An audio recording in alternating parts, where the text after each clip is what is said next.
most importantly, like, it was posted before I even flew. A woman who grew up in Moses Lake and her 5-year-old daughter became the unwilling targets of internet trolls after an outrageous move by a Southwest Airlines gate agent. I had went and got a pre-boarding authorization, and at that time they take your boarding pass.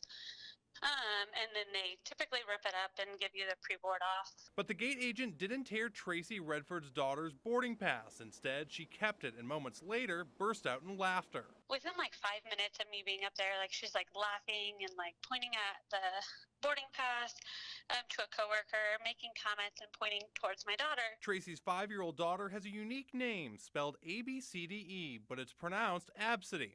And when Redford overheard them, she took action. I said, hey, excuse me, like, if I can hear you, like, my daughter can too. I'd appreciate if you would stop talking about this. Absidy lives with epilepsy, and life is hard enough, but the laughter in person was only the beginning. Weeks later, Redford learned the gate agent posted her daughter's ticket and name on Facebook. She was actually contacted by strangers on the internet who tracked them down using my daughter's boarding pass, and then in the comments there were, like, she added in my daughter's age, she added in my daughter's gender, and just a bunch of additional information, plus a bunch of, you could view like my Rapid Rewards information, her Rapid Rewards information, enough that a random stranger was able to find me on social media. Southwest Airlines did respond to my inquiry. In a statement, they said, quote, "We extend our sincere apology to the family. We take great pride in extending our Southwest hospitality to all of our customers. We have followed up with the employee involved."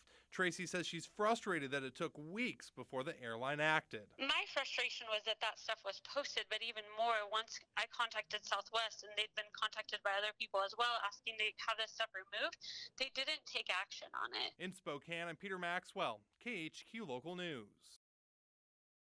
31-year-old Katrina Danforth, who goes by the name of Lynn Pleasant when she's filming pornography, was greeted at the Spokane International Airport by federal agents when she returned from an 8-day Hawaiian vacation. According to the indictment, Danforth started working to hire a hitman to murder someone named R.H. around October 20th. 4 of the charges listed for Danforth stem from her alleged use of a telephone, and 1 count relates to her use of the mail in an attempt to find a killer for hire.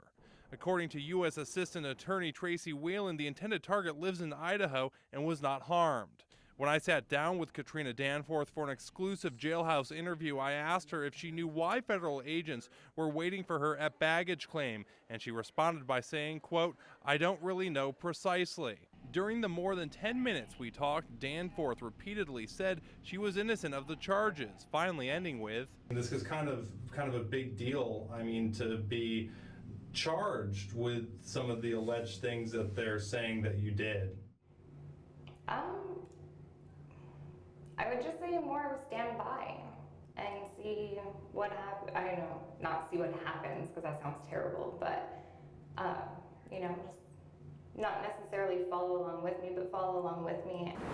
In just the first 6 months of 2019, guards have had to administer the overdose prevention drug Narcan at least 50 times to inmates who had somehow gotten a hold of drugs. The most recent one, last week, when 42-year-old Christopher Sheldon was found unresponsive in his cell by a guard after they say he ingested meth and heroin. To stop this often deadly pipeline, Spokane County Detention Services will be using the body scanners to catch what a human pat-down might miss, as incoming inmates get more creative with how they smuggle in the contraband. The body scanners are preliminary check for contraband that is either swallowed, ingested, those type of things, or concealed within the body.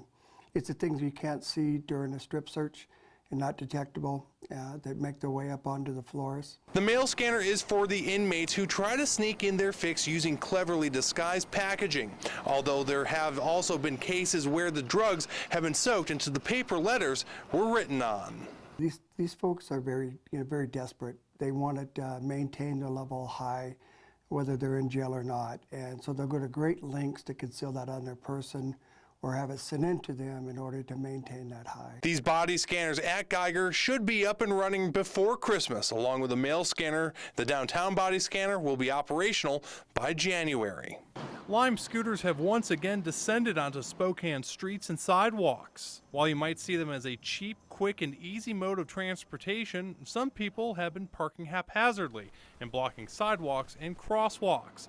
For people like Scott Green, the scooters are actually making it harder for him to get around. I don't have the ability to move them, to get around them, so my only option is to turn around and backtrack to a ramp. Scott lives on Spokane's Lower South Hill and recently learned he'd never walk again.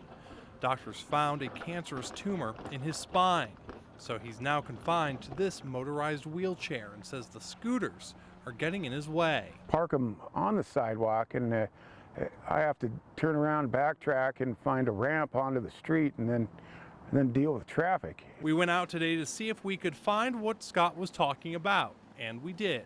Some scooters were blocking crosswalks or were parked in the middle of the sidewalk.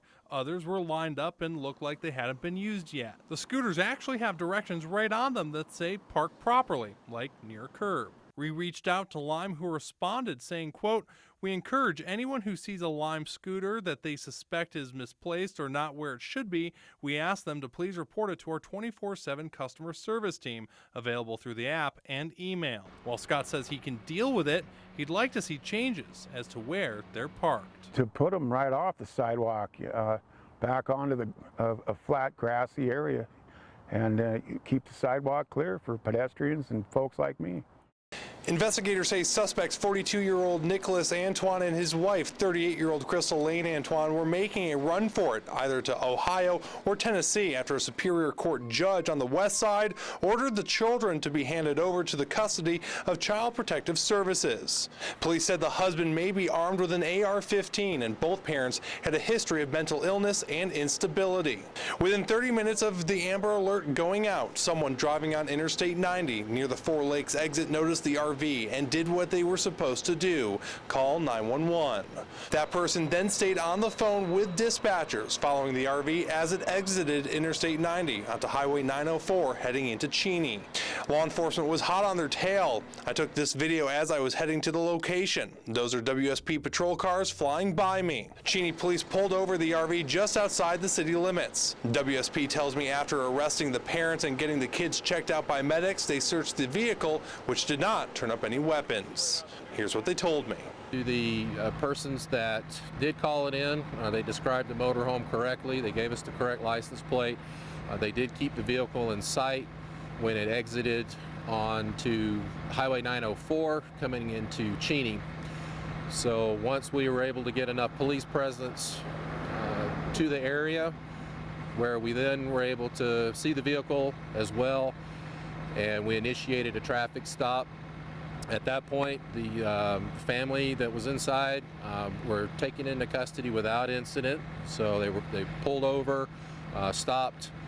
No resistance of anything like that was given.